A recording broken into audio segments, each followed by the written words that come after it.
he was a good guy, man. He was a good guy.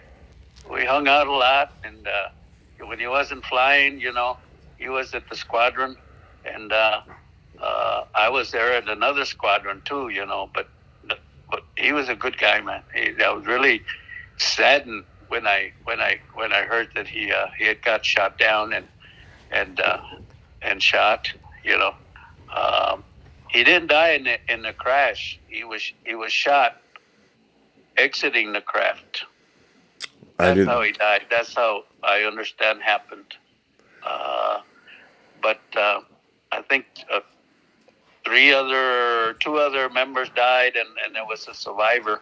I think the co-pilot or one of the pilots was survived.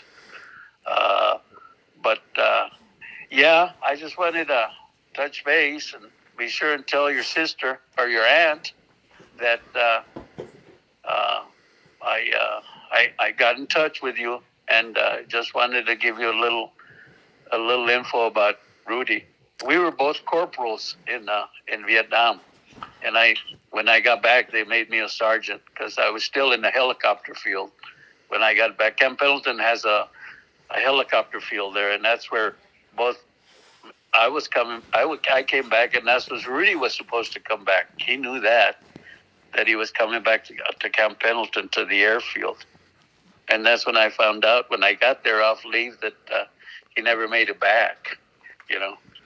But You mentioned the date November 12th. It seemed like and he was killed on November 14th, so 2 days later.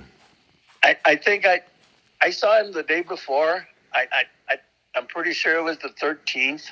Yes. Because I knew he said he might go on the mission the next day.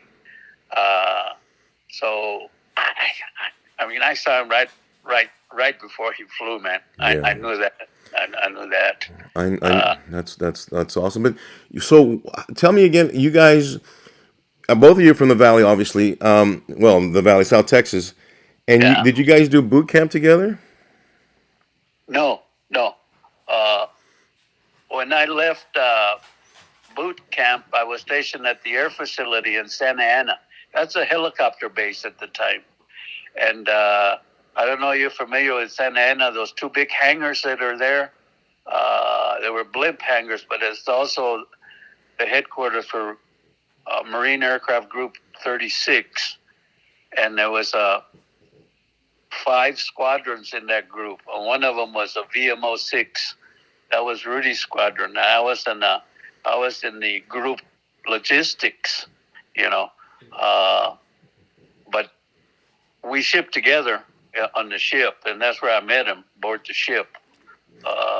We sailed out of Long Beach in an aircraft carrier. They put all the helicopters on that aircraft carrier. You remember the aircraft carrier name? Yes, the USS Princeton. The USS Princeton is no longer in duty. It was decommissioned a while back. But it was it wasn't an aircraft carrier. It was a helicopter carrier. It would transport helicopters. It had a flat top, but no jets or planes would fly out of it. We sailed the Hawaiian Islands to Pearl Harbor, and 5 days after we left Long Beach, and then we loaded more supplies there in Pearl Harbor, and from there we went to Olongapo in the Philippines, and we were there for about 4 days practicing helicopter assaults, and then one morning we took off and sailed directly to Vietnam, where we made helicopter assaults and landings on the beach in Chulai, north of Chulai, a place called Kyha, Kyha, and that's where we started setting up the camp, the helicopter camp.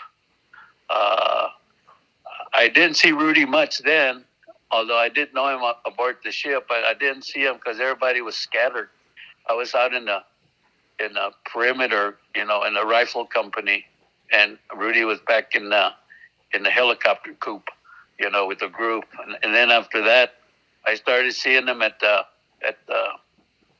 where we had little chow, and next thing you know, we're having a few beers, and his time off, we would get steaks. I would get steaks from the sailors for boots. The sailors that landed wanted boots and jackets and stuff, and in return they give us boxes of ribeye steaks.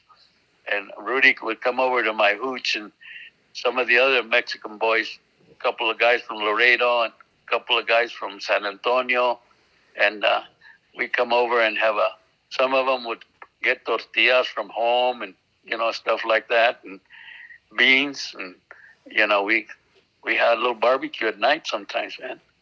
But every now and then they'd send mortars, and the Viet Cong would send mortars into the airfield at night, and the sky would light up, and we'd have to secure, just get in our bunkers and stay there till the attack was over. But Rudy went in quite a few missions. Rudy volunteered to be a gunner. He wasn't a crew chief. He was strictly a gunner. He was on the opposite side of the crew chief. And I don't know how many missions he flew before his last one. It must have been 20 or 30 missions, man. He was always flying. He'd come back and tell me about it, and I'd listen. And I personally, I never volunteered to be a gunner, although I had an opportunity.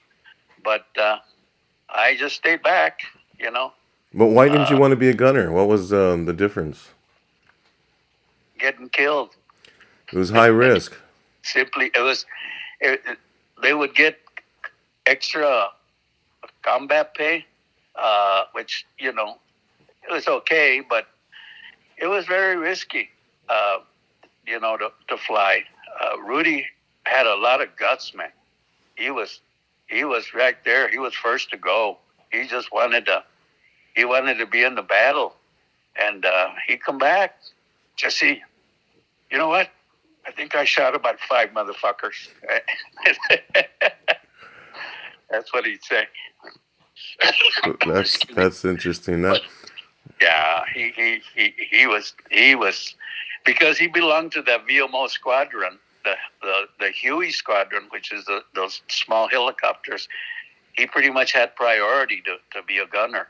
There was a lot of guys that wanted to fly and be gunners, but they really took the ones from VMO 6 first. Those were the guys that had priority. So Rudy was always up there, flying around, man. A lot of medical evacuations, and they do a lot of medivacs. They pick up wounded and bring them back to camp, and we'd help offload the shoppers, the wounded and stuff like that. But yeah, he wasn't very big. Rudy was kind of thin. He wasn't very, very big. He was about my size, about 5'7", 5'8", and but he's a great guy. Well, there's no doubt about that. And so when he volunteered, I mean, did he do it for the pay, or he just wanted to do it because of the action? The action. Rudy loved the combat action, man. He loved to fly. When you fly in those little choppers with the M60 machine gun sticking out, and you're hanging by a strap, that's how they secured you to the inside of the helicopter, with the strap, and he'd fly around, But he did a lot of missions. I know that for a fact. He was always flying. But we had some good times, man. No doubt. I went to the VMO 6 reunion last year in Washington. Oh yeah. That video that you responded to, I shot that video. Oh, okay. That's my video, and I kind of put it together, and went to the wall. I've been to the wall several times, but I didn't really know that the VMO 6 guys got together. And then one year I saw something, and I said, well, what? I'm going to go. I'm going to see. And then they welcomed me. They asked me, sure, come. Yeah. And they gave him They honored gunners that last year, Uh-huh. so they gave them a whole certification, of honor. And me and my brother is named Rudy in his honor, So, and my aunt, she says, uh, it was too much for her, She says, no, I can't go. Yeah. It was just too much emotion, and then still, uh, Yeah. I understand.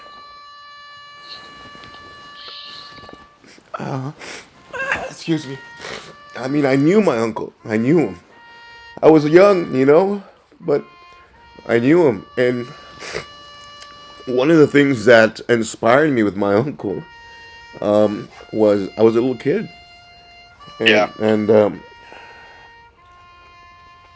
news always had stories about Vietnam. And so as a little kid, I'd come in and watch the news. Walter Cronkite had 15 minutes of news, Yeah. Uh-huh. and I would come in and I'd say, maybe I see my uncle Rudy. Maybe I come and see him. But at the Yeah. time, I realized that someone there is taking video or filming as a cameraman, and showing me in Harlingen, Texas, what's happening across the world. And I was intrigued by that. And Yeah. I said, how the hell does that work? Well, I became a cameraman. Oh, is that right? Yeah, Wow. I've been all over the world. I've been to close to about 50 countries. A lot of them many times, and Wow.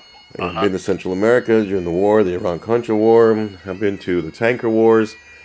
And the reason I asked you about the carrier, I was on the USS Guadalcanal Oh.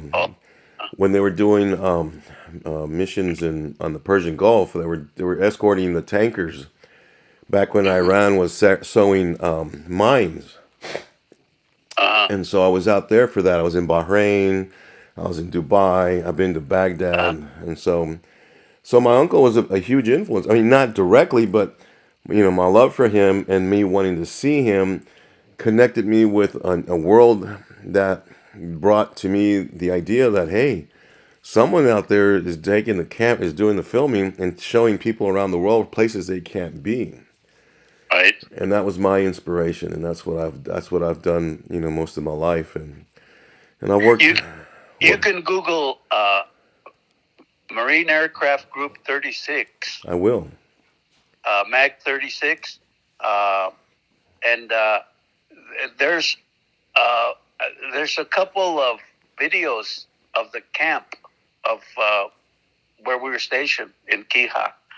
Uh, One guy has a lot of pictures in the video of the choppers, of where we lived, and all this stuff. Uh, I do that every now and then, and I even copied some documents about the actions of the group, because there was 5 squadrons in the group. Only one VMO squadron. The others were bigger helicopters.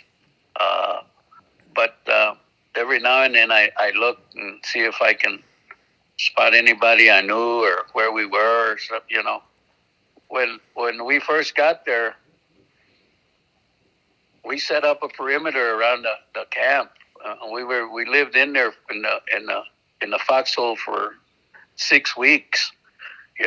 Just setting up barbed wire and some stuff out there in the perimeter to protect the field. That's what I did when I first got there. I was on the 8th helicopter to land at the beach. There was the first 8 helicopters that took off the carrier, and I was in the 8th helicopter.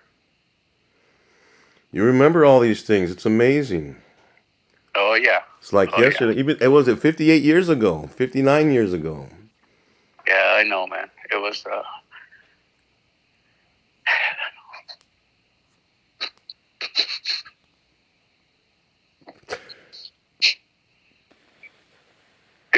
It was hard. Is it still hard for you? Oh yeah.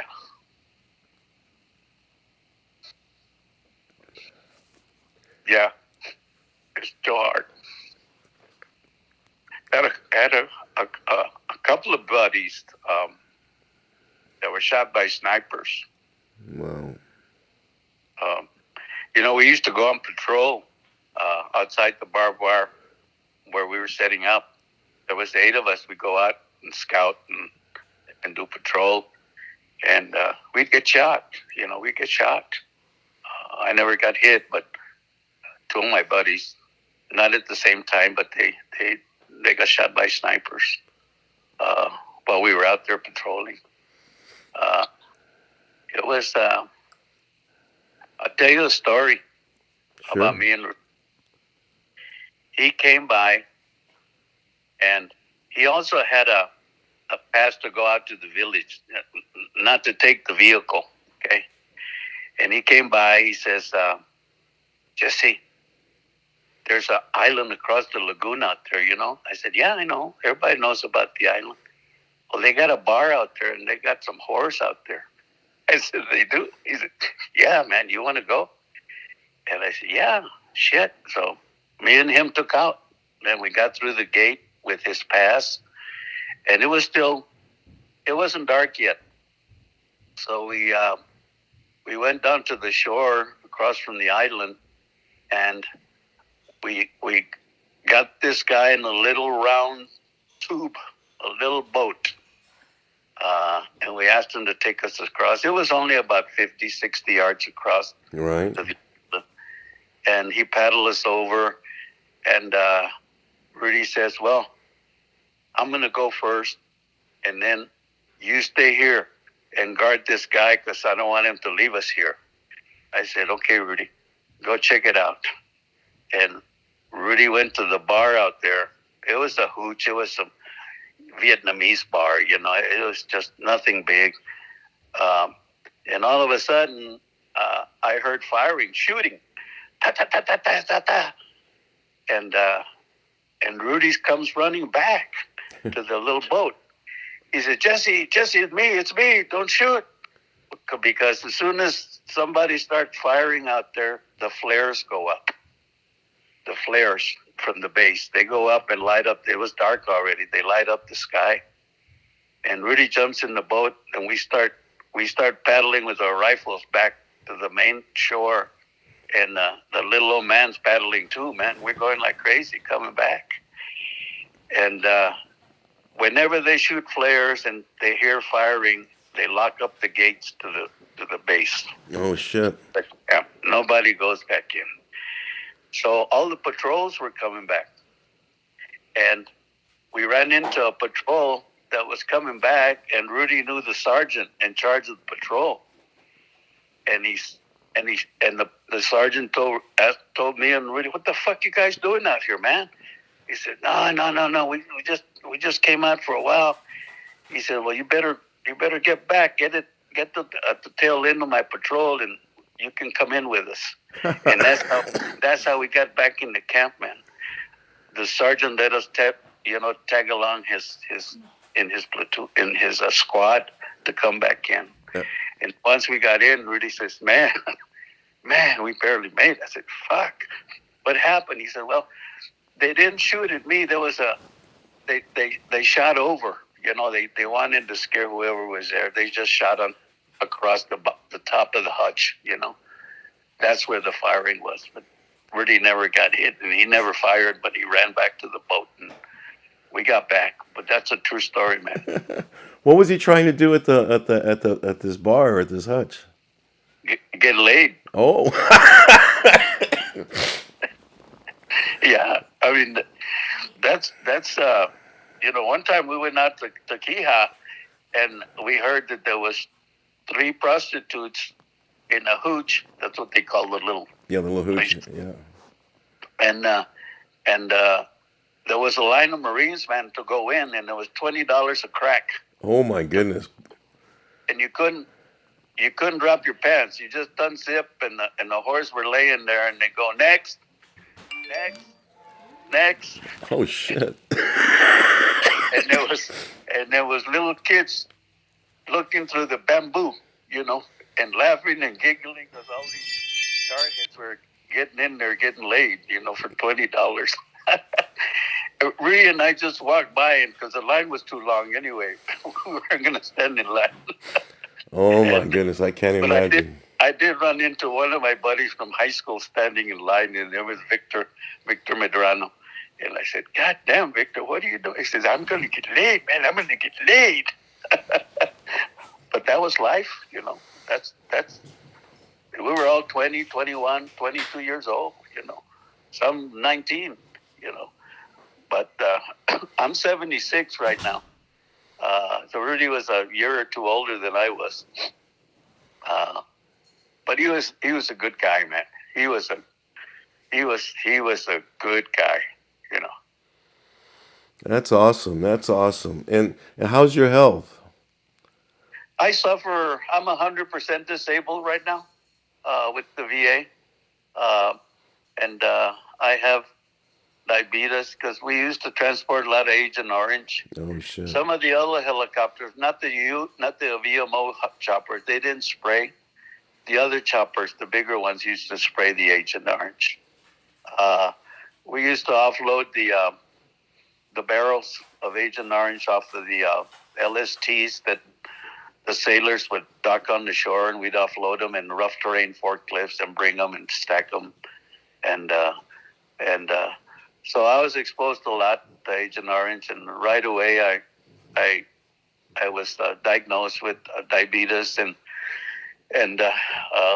liver damage, kidney damage, you know, stuff like that.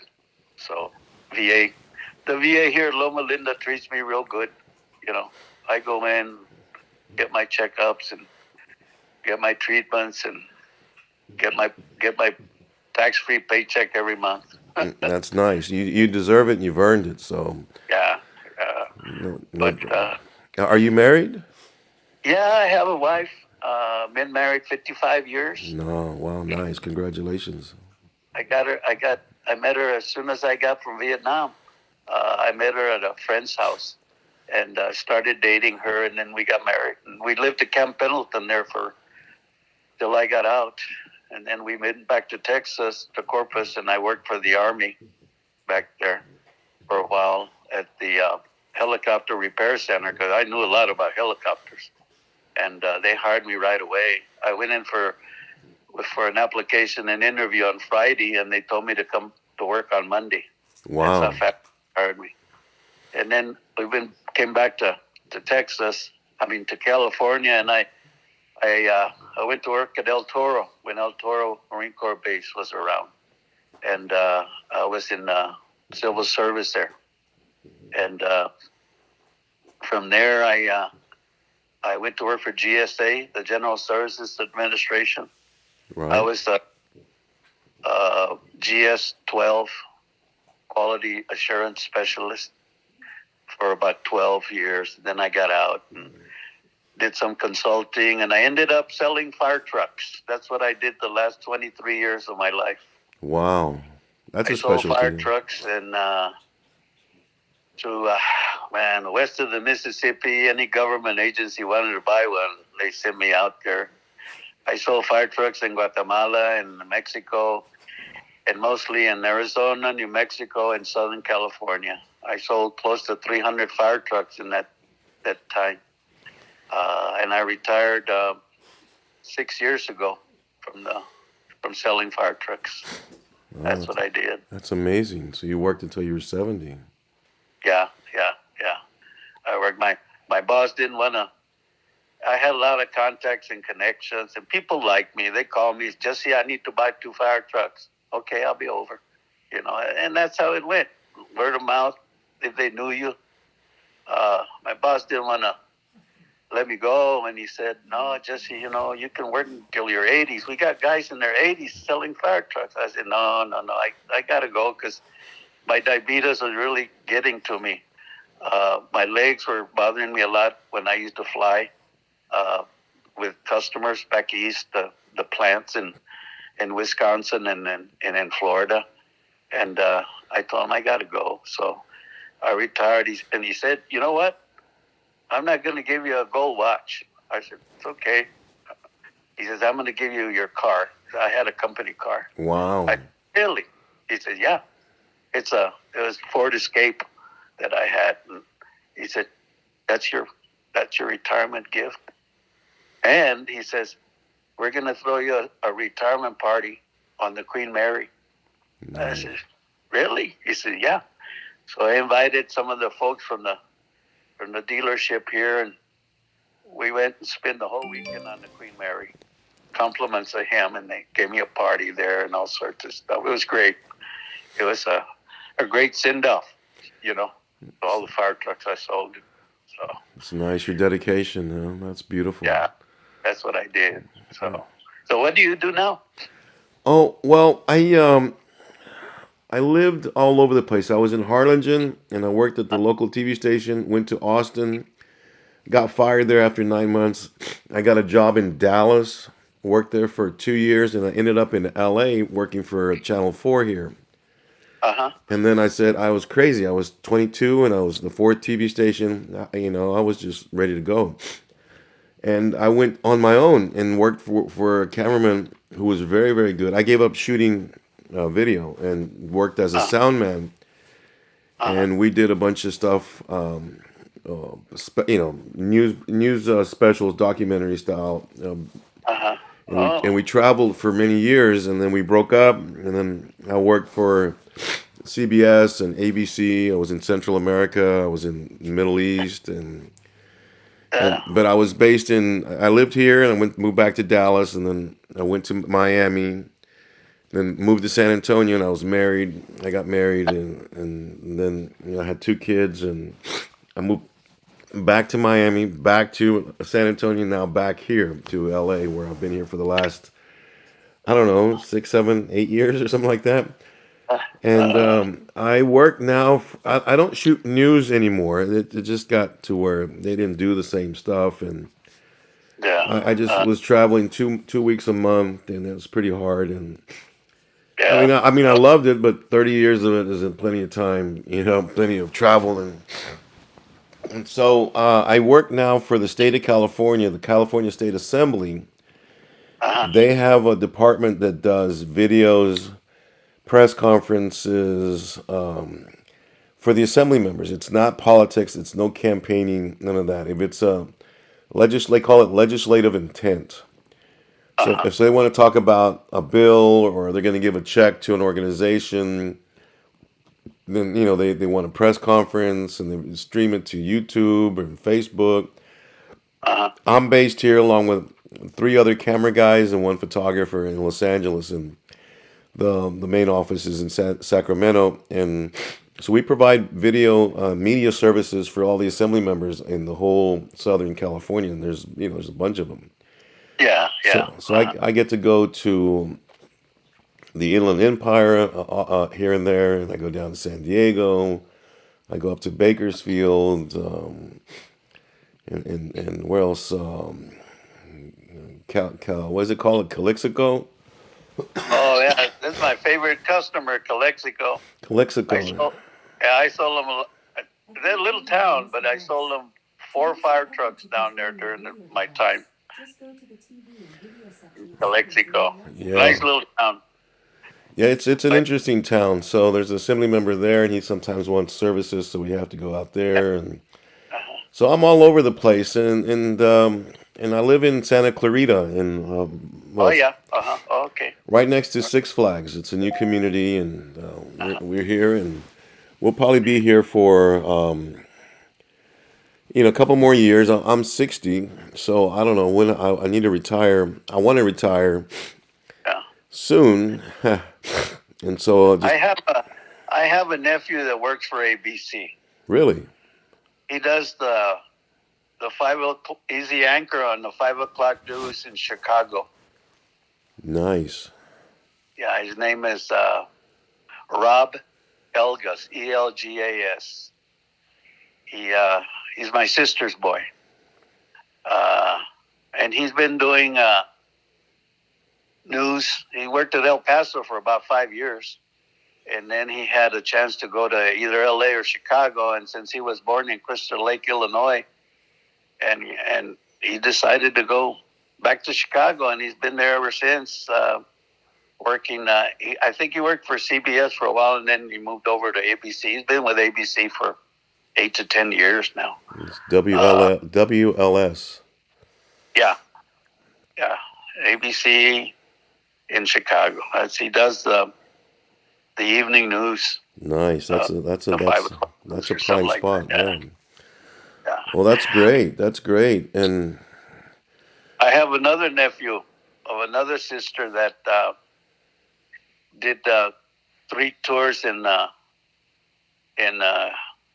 Iraq and 2 tours in Afghanistan. wow. And he started as a lieutenant and he retired as a full bird colonel.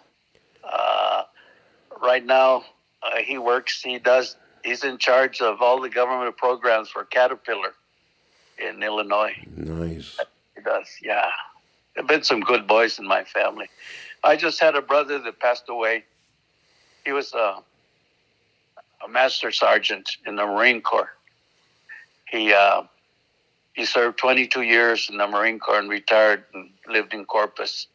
And but he was in Vietnam too. After I got back, they shipped him over to, and he was in the Battle of Khe Sanh when Khe Sanh was under siege, and he survived that. Wow.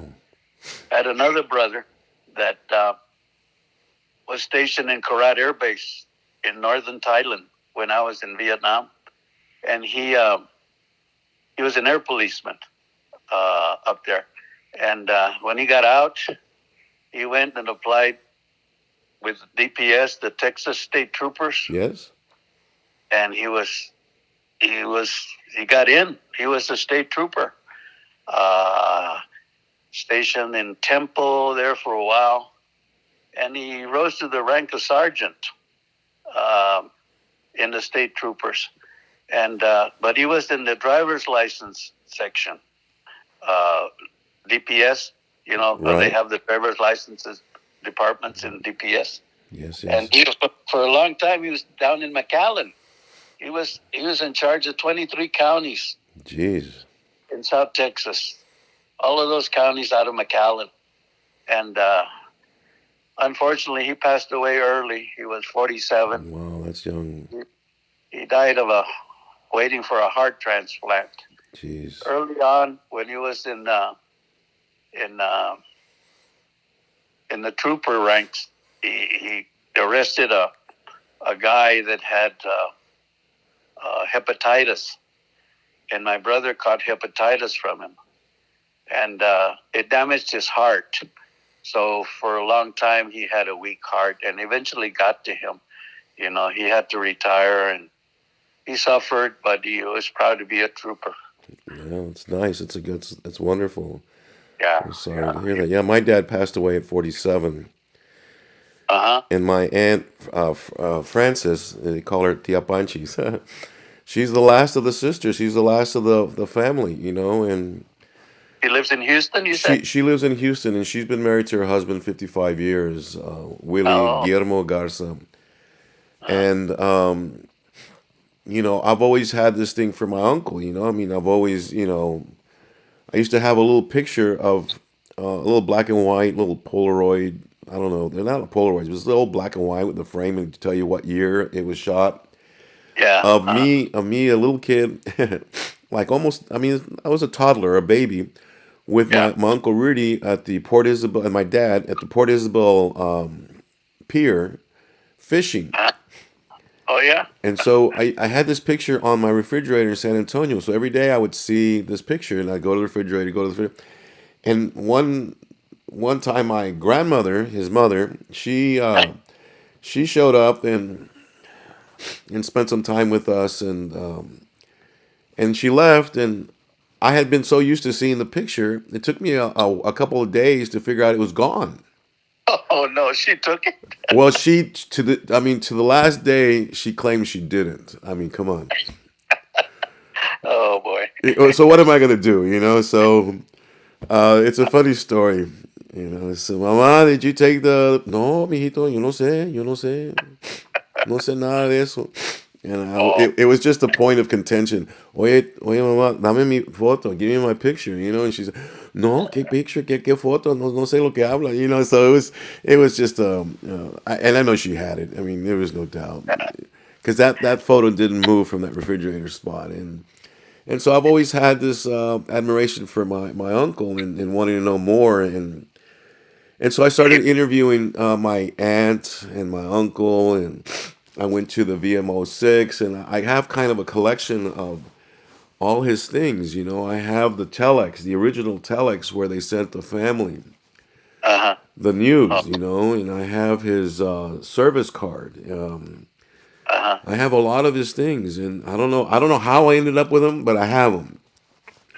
Oh, that's nice, man. That's real nice. No, it's very special, and so I just started saying, and some of the people that I worked with, some of the cameramen who were Vietnam cameramen, Vietnam War cameramen, Uh-huh. ended up working with them in the States. After they came back to the States and started working, I didn't Yeah. put two together, and I said, well, wow, wait a minute, we have a connection here. So I'm trying to go talk to one of a really famous cameraman who lives now in Texas. He was here. He was living in Santa Paula, like Uh-huh. 30 miles from here, and then he moved north, and then he moved back to Texas. And I was just in Texas, and I missed him. So he was gone. He wasn't there. So it's just really been interesting. I put that Facebook post, the Facebook page for him to dedicate to him, and just Well, I'm glad I saw it. I really did. I really am glad.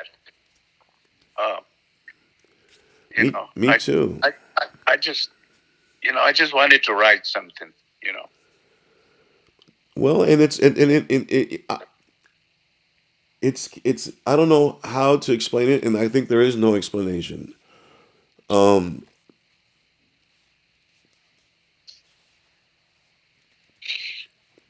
No, no, there is.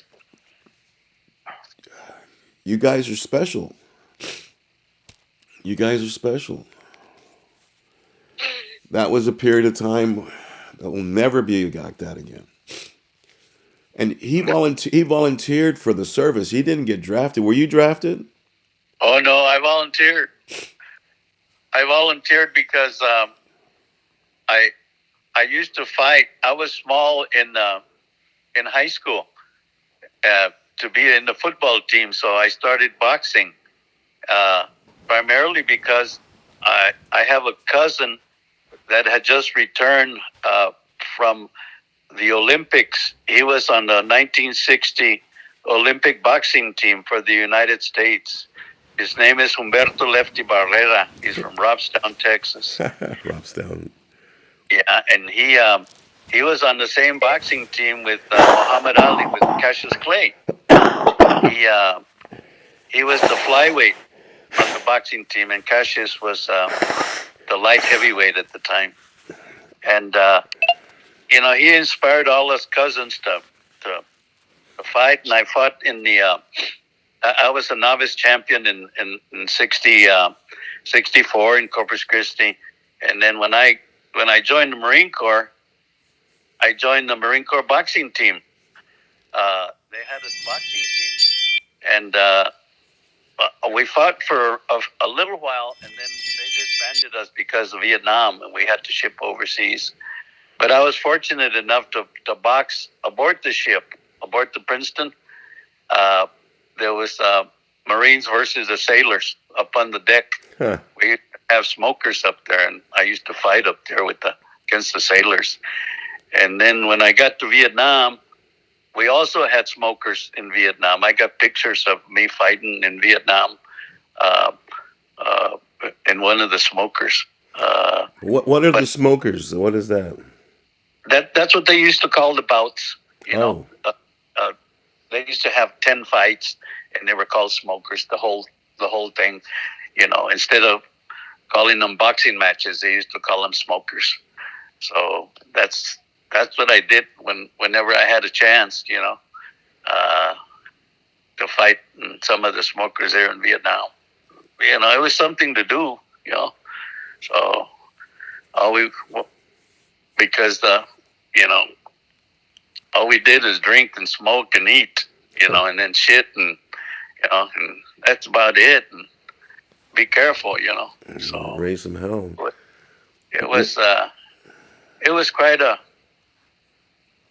experience. Let me tell you, man. There's no doubt. Just from digging the foxhole when we first got there, man. I mean, we started digging, and it was raining, and it was muddy, and it was it was me and a corporal that was with me, and we were in one foxhole, and we were there for 6 weeks. And every day we made the foxhole a little bigger, so we could lay down and, take turns watching on guard and stuff. But that's what we did. We used to bathe in the South China Sea. There was nowhere to take a shower. Everybody who wanted to get cleaned up could go out to the ocean and wash your clothes, the mud off your dungarees, and, bring them back. And they were like starch, you put them to dry, and they were white and stiff because of the salt. Yeah. But that's what we did, I can't imagine. It was quite an experience, man. Never forget the days, But Rudy he's a hell of a guy. Hell of a guy. I really liked him. No, there's no doubt. He volunteered because, as I understand it through my aunt, that he wasn't. He wanted to go to college, and there's no way he could afford to go to college. So he says, "I go get my benefits, my GI Bill, and then go to college." And he was not. He had a green card. He wasn't a citizen. Right. And there was a lot of guys like that in the service. And when I joined, I joined for 4 years. I was a volunteer. I didn't know that about Rudy. We're trying to get. Well, I'm trying to get a posthumous citizenship. That's one of my aunt's wishes. Is to make him a citizen. Oh yeah. So the guys at the VMO6, they said, "Oh, I know somebody," and I said, "That's okay, fine." I had the papers on Obama's desk on the way out, and I got that far because it has to be an exception. So, and I had a friend of mine who was an ambassador to Morocco, who walked it into his office, and he just said, "Well, I'll let Hillary do it," and says, "I'm done," and let Hillary take it. Then of course that didn't happen, and kind of just stalled. So we'll see. I mean, I'm trying to make that push again. It's just a simple signature for someone. It could be a commander, someone in the Defense Department, and So anyway, that's a little tidbit. And I've been trying to get a school named after him in Harlingen, and he's been a contender, but they choose someone else, and so. But it's just want to keep his memory alive and keep your memory alive and keep all you guys' memory alive. And then, like, I really mean that when. When we honor my uncle, we honor all of you guys, and we honor everybody, and we think of everybody. And 1 year, I found out where he's buried, and I was going to go visit his grave. San Benito. When I'm in Texas, yeah. But I wasn't able to go down there to Harlingen, where he's buried. But maybe one of these days when I go back to Corpus, I'll do that. I still have family in Corpus, so I'll take a drive down there, visit his gravesite, look it up where it's at again. I forget where it's at. It's in San Benito in a place called Monte Meta, something like that. It's one of the highways to the island. If you're on 77, if that makes any sense to you, going from Harlingen to Brownsville. You can take a left. I think it's FM 100. I don't remember the numbers, but it's just right outside of San Benito. My grandfather's there. My grandmother's there. My dad's there. My dad's second wife is there.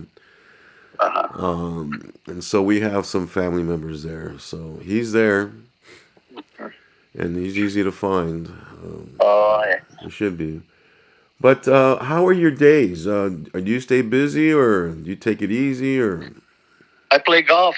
Oh, I've been playing golf for 55 years. Uh, I, I, I live right on the golf course here at Beaumont, Oak Valley Golf Course. And I've been playing Tuesdays, Thursdays, sometimes Friday and Saturday. But I try to get in at least twice a week to play. I used to be real good, not no more. The age catches up with you. well, if you can shoot your age, you're doing pretty damn well. Yeah. I go down to Mazatlan, Mexico every year to play in a big tournament invitational down there. Nice. I've been going down there for 25 years. Wow.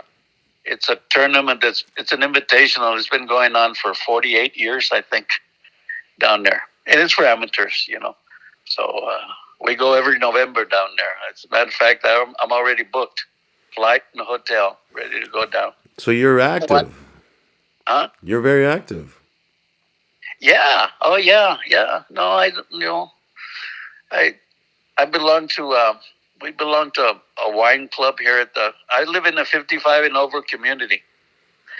And they have a lot of functions here. We belong to a wine club, and my wife does bingo and bunco, and, they have karaoke down here. It's just our age crowd, and that's what we do. We stay active. I have 2 daughters that live in Riverside. And I have 5 granddaughters, no boys. Wow. So we see them quite a bit because it's not too far from where we live. As a matter of fact, we were at the casino today with my daughter.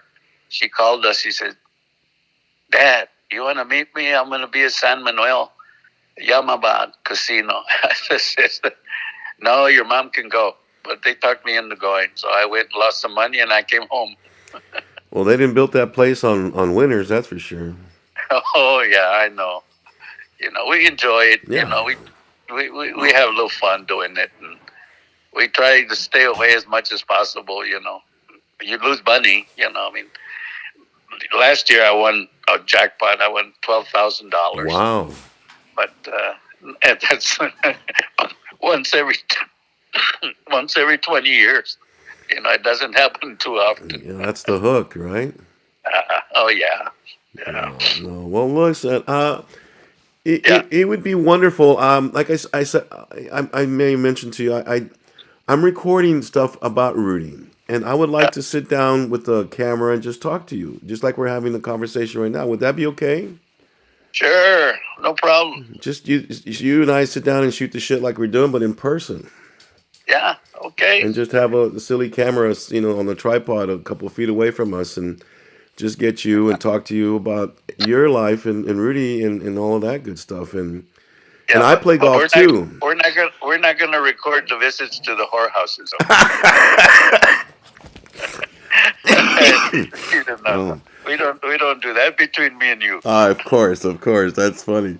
But no, definitely would love to. And I play golf too. I've been playing since I was a little kid. My dad used to take me. Rudy would play golf too.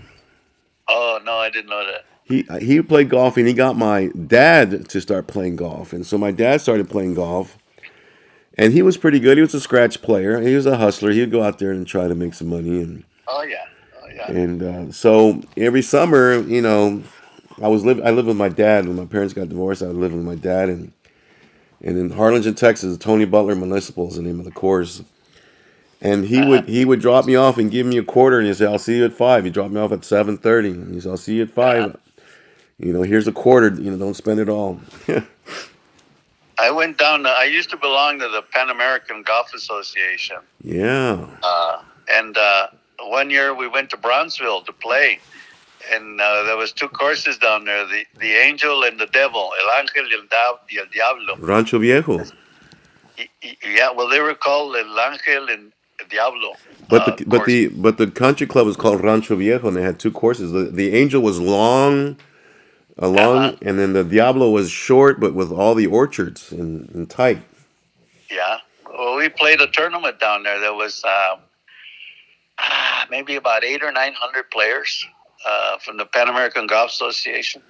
I think there was chapters in Brownsville and McAllen. I don't know if Harlingen had some, but there was about 2-3 chapters down in the valley of the Pan American Golf Association. So, which chapter did you belong to? I belong to Corpus Christi. Did you know Sam I also, Garza? I'm sorry? Did you know Sam Garza? Sam Garza. He sold insurance. No, I Okay. don't remember. Okay, it's okay. He was from Corpus, but I think he was part of the Harlingen Pan Am. But even though he was from Corpus, but anyway, it just popped in my mind. I also belong to Pomona. Pomona had a chapter, a Pan American chapter. So when I lived in California, I belonged to the Pomona chapter. But I was pretty much, because I was from Corpus, I joined that. And whenever I went to Corpus, I'd play with those guys, But we had a lot of fun playing with the Pan American Golf Association. But most of those guys, they're all old and they've passed on, Not too many young guys have joined, but the chapters are still going, Well, that's amazing because my dad was part of that, and that was a big culture. So every year we'd go to different. Well, sometimes we would go if it was nearby. Sometimes it was far. Yeah. But we would take the wife and my mom and everybody would go, and families would get together, and we'd go to Houston or Austin. Those are places I remember, and it was all Pan Am related, and it would be a whole week. Yeah, San Antonio too. They have an archive. Pan American has an archive there. The Brackenridge golf course right there close to downtown. I have a picture of my dad back in the 60s. I used to play Brackenridge. Oh yeah, man. We have a lot in common. Yeah, me and your family, especially with the golf. Yeah. Well, I'll bring my golf clubs out there. Maybe we'll go play a round on the weekend, one of these weekends. All right, man. You got my number. You got my name. Yes. Just give me a heads up, man, and we'll try to work something out that's convenient for you. You ever come out to Palm Springs? I haven't been out there in a long time. It's usually on my way to Texas. I used to drive back and forth because the wife was in San Antonio for a couple of years while I was here. And I had gotten sick I had stage 4 lymphoma. Oh, really? In 2016, and we were about to move, and then I said, "Well, I can't work, and you're going to come out here, so you better stay there." And so it was crazy. Yeah. But UCLA, they cured me, man. They took care of me. I had a stem cell transplant. And, really? It was incredible. A couple years, and I fully recovered. I've never felt better in my life. Yeah. Now, were you a veteran too? No, I wasn't a veteran. No. Oh, okay. Not a veteran. I've been around a lot of war and a lot of AKs and Kalashnikovs and a lot of turmoil. So it's if I'd have had a weapon, I would probably not be having this conversation with you. Yeah. Now, in the sense of being trouble, I was always in the trouble areas. So you just stick your hand up and you just say, "Hey, I don't got nothing." So if I had a weapon, they would have shot me. So. Well, getting back to your uncle, man, he was a hell of a guy. I was really looking forward to hanging out with him when he got back I knew he was coming back to the same place I was at, because he had pretty much been informed of that, because he wasn't going to be there much longer after he went down. He wasn't going to be there much longer. I don't know what his rotation time frame was, but I was there 13 months, and he was pretty close to coming back. I don't know when, but we had a good little gathering, man, before I left. He was a good guy. And you remember the conversation. So let's talk about it when we meet next time. And I'll tell you that when I understand it, and memories kind of get fuzzy. And oh yeah. But my understanding was his clothes had already come back home. I don't understand that. I just think that he was already coming back, so some of his stuff had already been shipped back. if that was true, I don't know. I get different stories on that, but Well, I know he was getting ready to rotate back. I mean, because we were all in the same time frame, you know. I mean, the most you could serve was 12 months to 14 months in one tour in Vietnam. Uh, I don't know. Some guys wanted to stay over, but I don't know if they could or not, or how they would do it. Uh, I had to come back because I had a brother waiting to go overseas. You know, he was a platoon sergeant. And he was a ground pounder in the Marine Corps, and he was ready to go. He kept telling me, "You're writing to me. When are you gonna come back? When are you gonna come back? My turn. My turn." Because we couldn't have two members of the same family in the war zone at the same time. That was the law that they set up after Private Ryan venture with his brothers. Remember that? yes, yes, Saving Private Ryan. Yeah, Yeah. So there was a law that no two members of the same family could be in a war country at the same time. in So conflict. Wow. I was the first one to go, besides my brother, and my other brother was in Thailand though. Funny thing, he was I went on rest and recuperation to Bangkok. Uh, R&R. yeah, R&R, and when I came back, I stayed in touch with my brother, and I was lucky to get a second R&R.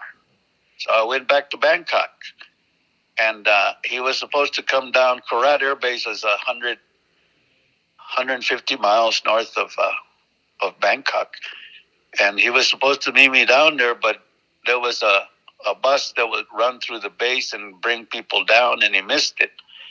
So I told him to stay up there. I go pick him up. So I rented a taxi cab, and I went 150 miles north in a cab to pick him up and bring him back to Bangkok. It cost me $30 for the cab ride, round trip. Amazing.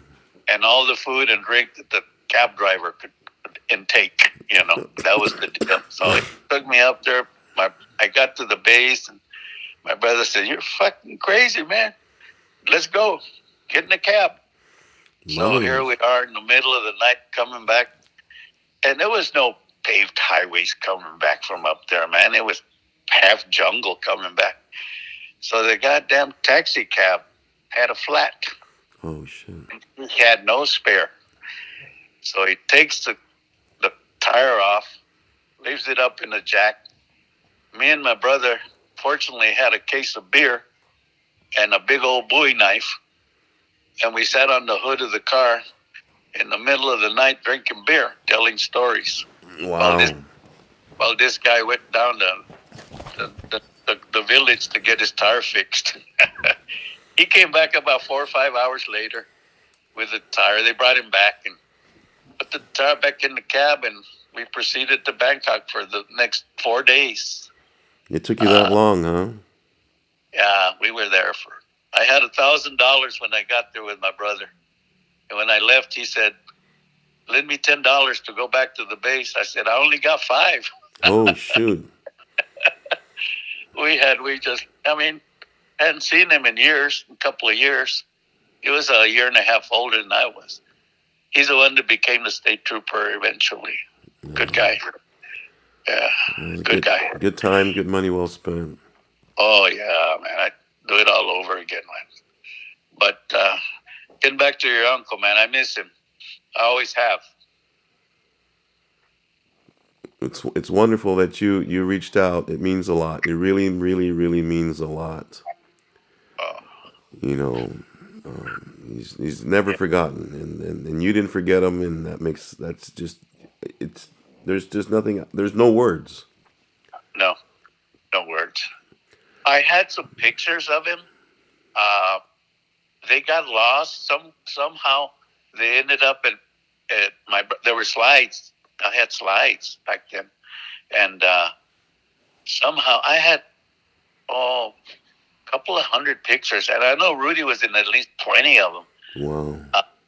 But my brother took them.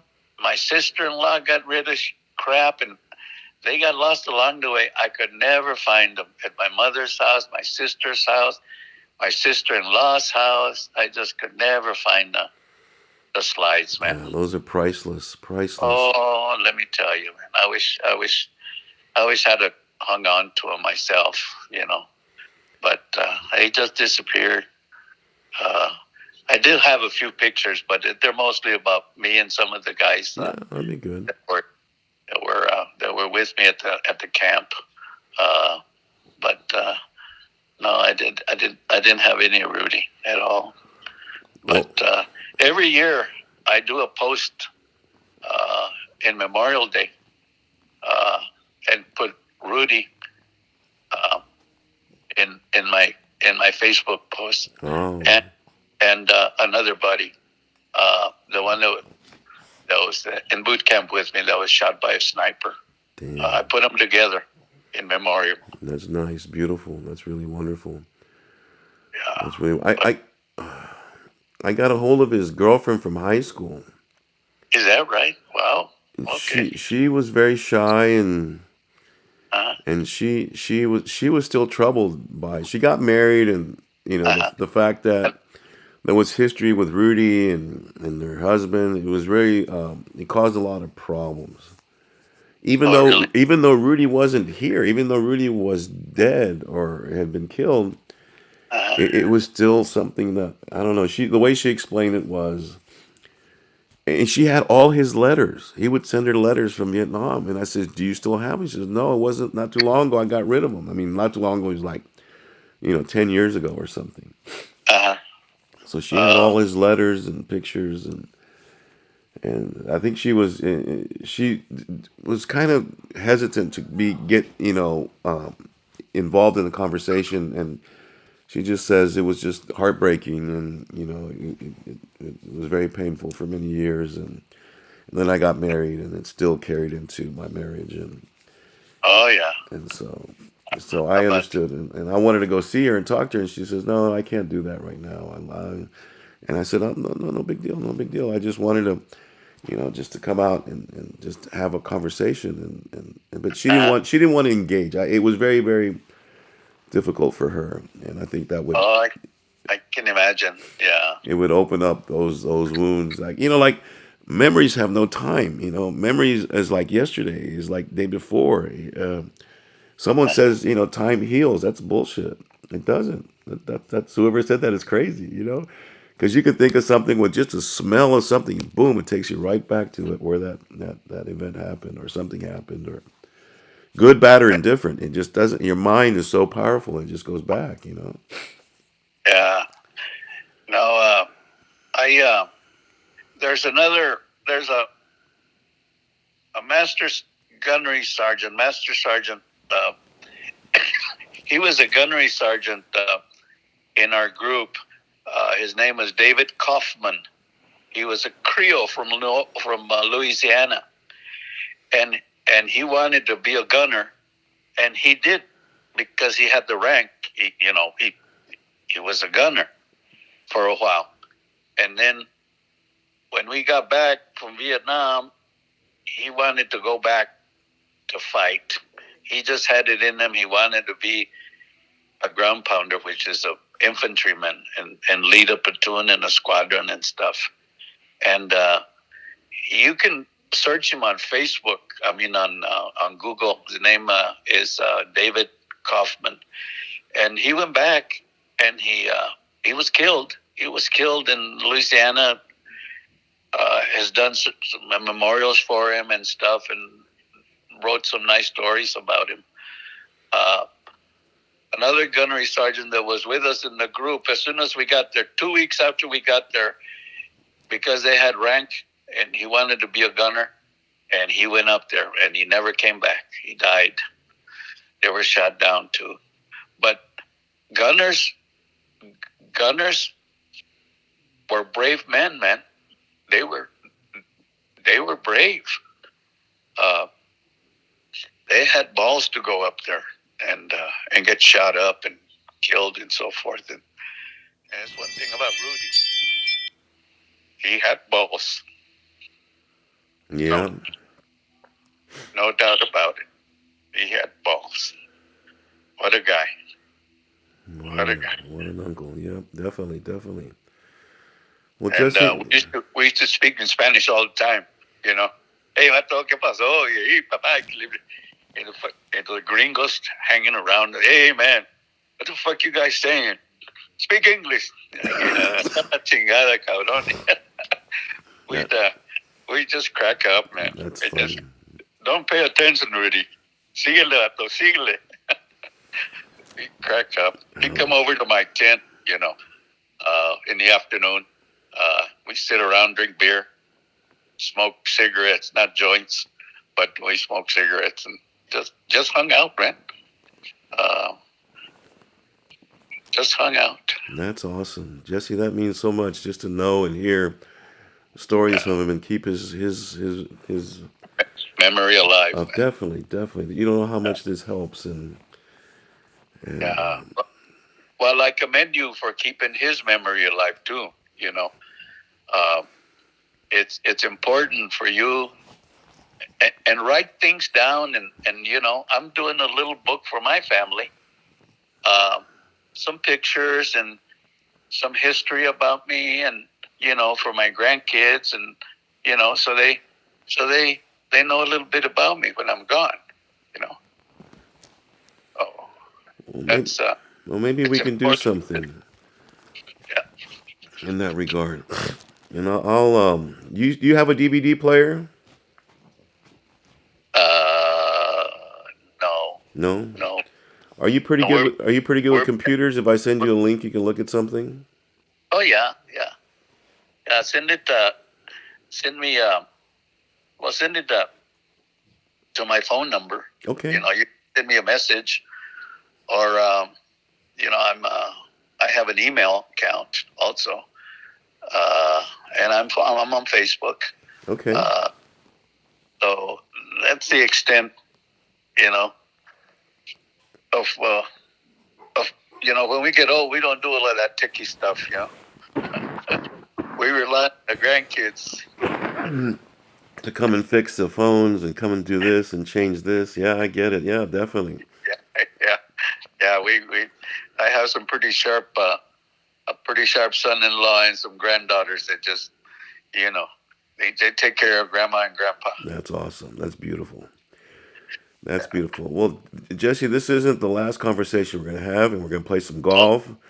Okay. We're gonna have a beer or two and shoot the shit. And Okay. Well, thank you for getting in touch with me, man. You know, I appreciate it. no, was it you reached out and I have no. I mean, it was. It's like wow, you know. And it was the second time, and it's like I told you, I thought it was Richard Rodriguez and Jesse Mendez. And I had to go back and check the voicemail, and no, it was Richard Rodriguez, and he lives in Riverside. Oh, really? I'm gonna look him up. Richard Rodriguez. I you know, I remember a Richard, and I don't remember if his last name was Sanchez or Gomez or something. But I remember a Richard was in the group with us. And I don't know whatever happened to him. You lose a lot of contact, you know, Yes. when you get back and Well, go your own ways and stuff, you know. yeah, absolutely. Life goes on, and but he had the same story. Like before he returned, he came back. The last night he was there. He hung out and stayed the night Yeah. up and talking and shooting the shit with Rudy, and then he flew back. And it wasn't until months later that he found out that he had been killed slightly after they were hanging out. So he has a very similar story as you do. Uh-huh. So, Yeah. and I called him. He says, yeah, he left me his number, and I called him, and I left. He says, we get a lot of robocalls or whatever Right. Unknown numbers unknown and number. So stuff. just leave a message. So I left a message, and I never heard back. So I was going to follow up. I've been busy. So I'm not going to let him go. So No, I'm going to look him up right now after I get off with you. See if I can get in contact with him. and I'll text you his number. Yeah. I'll get you what I know from him, and then we'll go from there. And then we'll play some golf soon. The weather's kind of cooling off a bit. This is a good time to go out and play and not fry your head. There's a lot of nice courses out here, man. All right. There's a lot of nice courses. So yeah, let's do that. Text me. You got my number there. I do. Well, text me Richard Rodriguez's contact information, number, whatever you have. I will do that, definitely. Yes, sir. And, I'll see if I can get a hold of him. Anyway, man, it was a pleasure talking to you. And likewise. Let's stay in touch. Absolutely. That's 100%. No doubt. We're going to keep in touch, and we're going to do the things.